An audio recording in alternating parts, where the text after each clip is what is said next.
de mi teatro. De lobo y de oveja. El teatro consiste el pastor, la oveja y el lobo. Cierto día, el pastor salió a pastar sus ovejas por un campo desolado.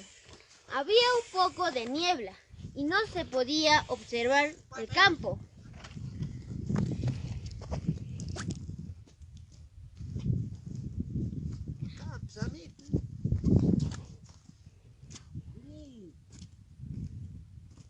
Entonces, de un momento a otro, perdió de vista a la oveja. ¿Dónde está mi oveja? Busca, perro, busca.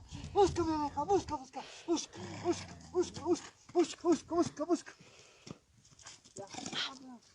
La triste ovejita se encontró con el lobo, pero el pastor logró ver a la oveja.